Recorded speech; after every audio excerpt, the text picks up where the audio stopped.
para comentar o que anda acontecendo nesse mercado, nosso convidado de hoje, nosso primeiro convidado no programa Pecuária e Mercado, é o meu amigo Iberville Neto, médico veterinário, diretor da HN Agro. Seja bem-vindo, Iberville. Obrigado por estar aqui com a gente, nos ajudando a entender o mercado e num dia em que a gente tem esse impasse aí de China e Estados Unidos, um impasse que a gente já esperava acontecer na soja, no milho, mas parece que agora a coisa está pegando também para o mercado de carnes, Iberville. Conta mais para a gente o que você tem de informação sobre esse impasse e principalmente o que pode resultar de impacto aí para o Brasil. Seja bem-vindo, meu amigo. Olá, Alexander. Olá a todos. Parabéns, Alexander e equipe pelo projeto novo, pelo novo programa. Contem com a gente daqui em diante, como sempre estivemos à disposição aí. Vamos lá. Alexander, o que a gente deve observar? Na verdade, a China está com essa carta na manga, na nossa visão, né? Porque esse vencimento dessas liberações ocorreu numa situação, num momento aqui que o Donald Trump está ameaçando e está impondo taxas de uma maneira generalizada. E isso dá uma certa carta na manga para a China, porque a China está com um cenário de preços confortável internamente. Tanto é que quando a gente pega no final do ano passado, eles estavam até iniciaram até aquela investigação sobre as importações. Então a gente está observando um cenário que o país não tem tido grandes problemas, pelo menos nos últimos, pensando em meses aqui, não em semanas, né? Nas últimas semanas até a carne bovina subiu no mercado internacional de maneira importante. Mas assim, estruturalmente, o que os chineses têm observado lá não é um aperto da disponibilidade de carne para importação. E aí o Donald Trump é, jogando essas tarifas, impondo essas tarifas para todos, incluindo para a China, eles surgem com esse momento oportuno. E na nossa visão, não, é algo que pode beneficiar o Brasil, porque quando a gente pega aqui das importações de carne bovina da China no ano passado, pensando em faturamento, os Estados Unidos representaram 10%. Em faturamento não, em gastos, né? O Brasil representou 45%. Então o Brasil mandou 4,5 vezes mais carne em dólares para lá, né? Quando a gente pega volume ainda mais porque a nossa carne é mais barata. Quando a gente fala de carne suína, o peso do Brasil ficou em 25%, o peso dos Estados Unidos 6%. Tá? Então, há espaço para o Brasil se beneficiar disso na nossa visão, mas como a carne dos Estados Unidos já está numa situação de preços muito elevados e a competitividade da carne brasileira frente à norte-americana é muito grande, talvez isso não seja algo é, muito forte num primeiro momento. Agora, daqui a pouco, a tendência daqui a pouco que eu digo em meses e anos aqui no horizonte, a tendência é que os Estados Unidos entrem num momento de menor oferta de carne e preços, desculpa, de maior oferta de carne, porque eles estão diminuindo o abate de fêmeas e investindo na pecuária, e o Brasil entre no momento de menor oferta de carne. Tá? Então, a tendência é que preço do Brasil suba e preço dos Estados Unidos dê uma acomodada, pensando em anos aqui, meses e anos. E isso, na nossa leitura, é algo que é muito interessante se a China estiver com essas relações, esse fluxo de carne bovina dos Estados Unidos para a China tiver sido impactado por relações comerciais, principalmente no futuro. Hoje, na nossa visão, a diferença de preço ela já não é algo, vamos dizer, não é o principal substituto. A carne brasileira não é a principal substituta da carne norte-americana pela diferença de preço, na nossa visão. Mas algum benefício, sem dúvida, deve ocorrer. Se isso se mantiver, é claro. Iberville, deixa eu ver se eu entendi direitinho. Na verdade, a China não tem grande necessidade de importar carne bovina nesse momento? Dá para fazer essa leitura do mercado? Ou pelo menos de ampliar as exportações deles? A China, até a expectativa do USDA para esse ano, Alexandre, é de um nível de importação chinês até crescente, se não me falha, que é 1,3% projeção do USDA de crescimento esse ano. Eles precisam de carne, mas como eles vieram investindo na produção de carne, eles aumentaram a produção de carne nos últimos anos. O cenário de oferta do Brasil por enquanto, continua confortável. A gente está com um nível de oferta de fêmeas no primeiro bimestre ainda elevado. A gente teve na última semana até relatos de um início de diminuição de oferta de fêmeas. mas é pontual, a gente tem que acompanhar como que isso evolui. Então, a gente pode dizer que a China não está passando por um aperto para comprar carne, principalmente quando a gente volta alguns meses. Mais recentemente, a gente tem observado um cenário de preços internacionais subindo. Até a carne, os preços internacionais aqui de referência, quando a gente pega, eles têm subido. Mas estruturalmente, tanto é que no final do ano passado a China até abriu aquela investigação sobre as importações de carne bovina, porque os produtores de carne bovina chineses estavam reclamando muito do preço baixo. Então, na nossa visão, é um momento que a China pode considerar que está com essa carta na manga, que não está precisando tanto dessa carne norte-americana, E porque pode usar representa 10%. como moeda de troca aí nessa questão das tarifações, né? Exatamente. Pode usar como moeda de troca, pode aumentar a aposta ali frente aos Estados Unidos de um setor que não está crítico, eles estão aumentando a importação, é um mercado que deve continuar muito importante, positivo, mas eles não estão num momento crítico de necessidade de carne, como tiveram, por exemplo, em 19, 20, 21 ali, que teve surto de peste suína africana e assim por diante. Então, esse é um ponto importante. E aí a gente pode aqui estou falando da carne bovina, mas quando a gente pega a carne suína, por exemplo, a maior origem de carne suína vendida para a China é a Espanha. E a Espanha está, obviamente, né, a Espanha está na Europa e a gente teve 2 casos de febre aftosa nos Uhum. últimos meses, em algo que em décadas não acontecia. Então, são pontos aí que quando a gente vai ligando, eles podem beneficiar o Brasil direto ou indiretamente, e não só na carne bovina, mas como em outras proteínas, nas três. É, Mais até para carne bovina e suína, né? foi Alemanha e qual que foi o outro país que teve surto por lá, Iberville, você lembra?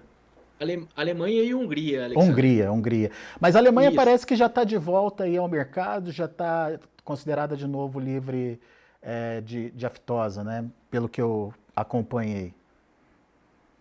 Eles, se não me engano, eles têm evoluído eles evoluíram nessa situação, mas até o último relatório que eu vi da Organização Mundial de Saúde Animal, e foi logo na sequência do relatório da Hungria, não tinha sido identificada a origem do surto ali, dos casos na Alemanha. E quando a gente fala de animais terrestres, isso é um ponto importante, porque quando a gente fala de uma gripe aviária, qualquer ave pode chegar ali e pode iniciar um surto, né? Agora, quando a gente fala de uma doença terrestre, a gente essa doença teve uma origem, então, e isso ainda não tinha sido identificado até alguns dias atrás. E na nossa visão, considerando que a Hungria também teve, e considerando que a peste suína africana ela está presente na Europa quase como um todo, por que eu estou falando de peste suína africana e aftosa? Porque a peste suína africana ela transita entre os javalis, assim como a febre aftosa, tá? Além de atingir a febre aftosa, atingir bovinos e outros animais de casco fendido, né? Ela também transita entre os suídeos. E aí, se a peste suína africana está presente na Europa, na Europa toda não, mas em boa parte da Europa, não dá para a gente apostar que a febre aftosa também não esteja presente nessa fauna silvestre, ainda mais com esses 2 casos aparecendo com um intervalo razoavelmente curto. Então, É, eu ficaria com cautela aí para apostar que não vamos ter mais casos na União Europeia. e hoje surgiu a confirmação de caso de febre aftosa na Ásia, né? A Coreia do Sul confirmou um caso de febre aftosa em uma fazenda de gado, primeiro surto desse tipo em quase 2 anos, segundo o Ministério da Agricultura daquele país.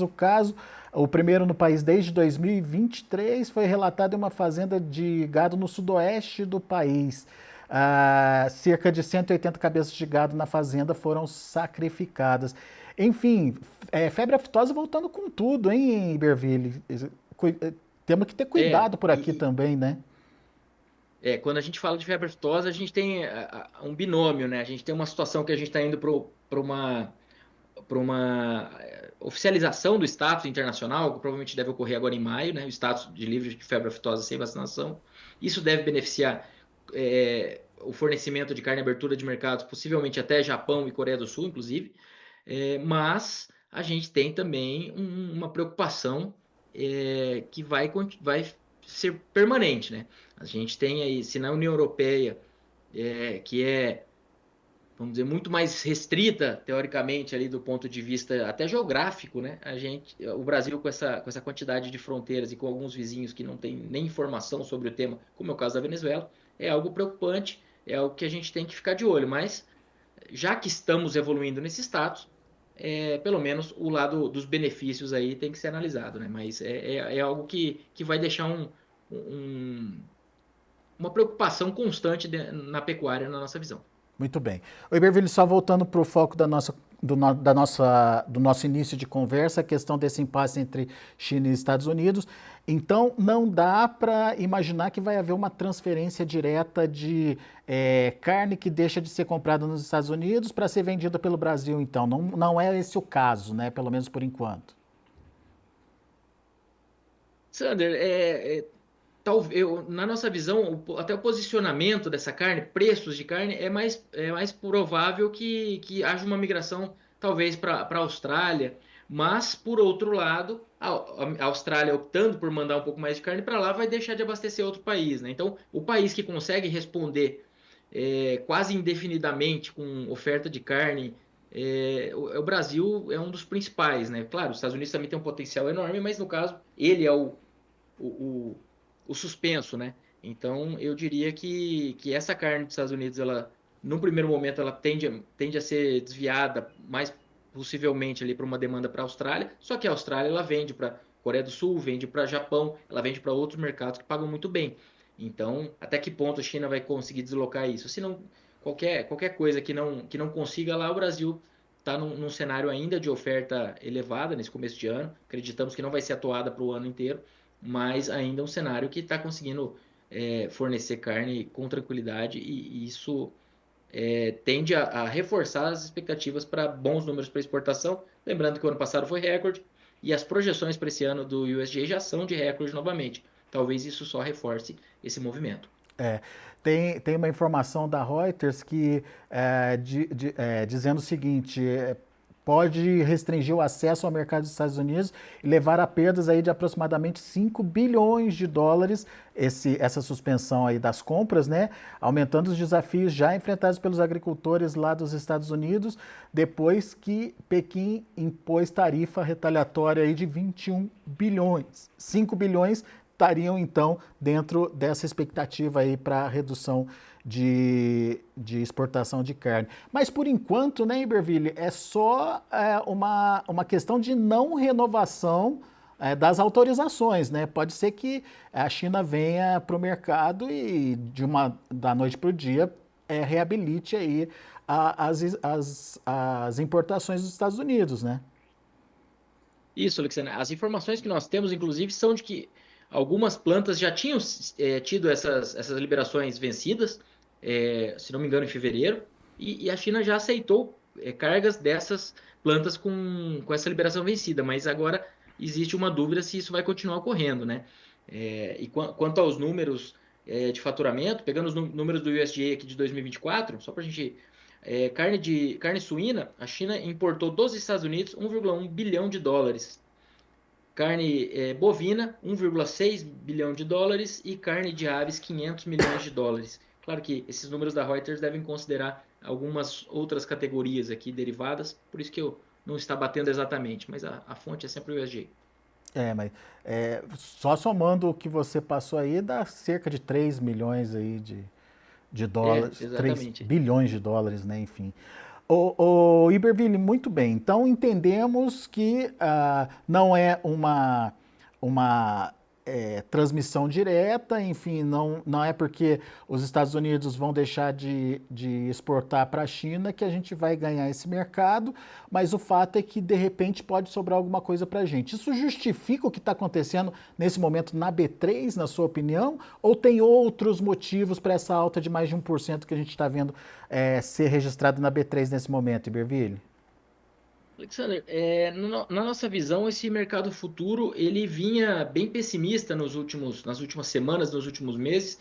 É que o mercado físico ele veio pressionado por essa oferta de fêmeas um pouco acima aí do que estava esperado, pelo menos na nossa visão. A gente esperava um início já de redução da oferta de fêmeas e ainda acreditamos nisso para o ano. Houve esse adicional de fêmeas frente pelo menos a nossa expectativa. Quando a gente tenta achar uma explicação para isso. A gente pode ter um atraso de fêmeas ali devido ao El Niño no ano passado, né? Aquele atraso de chegada de chuvas, isso pode ter arrastado um pouco de fêmeas para esse início de ano. Então tem algumas possibilidades. Agora, o mercado físico, ele, embora esteja pressionado ainda, as escalas elas foram gastas nas últimas semanas. Então aquela saída para o carnaval com escalas confortáveis, nós tivemos algo semelhante ao que aconteceu no início do ano, mas guardadas as proporções. O que aconteceu no início do ano? Os frigoríficos foram para as festas ali de final de ano muito confortáveis, com aquelas escalas a perder de vista, pelo menos teoricamente. E aí, ao longo do período, daqueles 15 dias finais do ano, as compras caíram a um ritmo muito baixo, compras de gado, e isso gastou as programações de abate. A gente teve um efeito semelhante nesse período de carnaval, nesse pós-carnaval. O volume de negócios ele diminuiu bastante, sendo normalmente um período mais calmo de negócios e ainda com a pressão de baixa. Então, quem podia realmente optou por não vender, em geral, né? E isso deu gastou um pouco das escalas das indústrias. O mercado futuro, na nossa visão, tá observando isso, está observando essas notícias que tem vindo aí de todos os lados. Daqui a pouco a gente já está numa uma virada de mês, a gente teve uma sinalização de escoamento razoável na última semana, até com alguns comentários relacionados a uma diminuição da oferta de fêmeas. A gente tem que acompanhar se isso vai se confirmando. Então, a associação desses fatores ela está apontando para um mercado físico um pouco mais sustentado, encontrando talvez um piso. E aí, quando a gente coloca um pouco mais de lenha na fogueira com esses números não, com essas notícias vindas dos Estados Unidos, o mercado futuro deu uma andada que, na nossa visão, ele estava descontado frente a uma movimentação histórica ali. Ele vinha relativamente barato.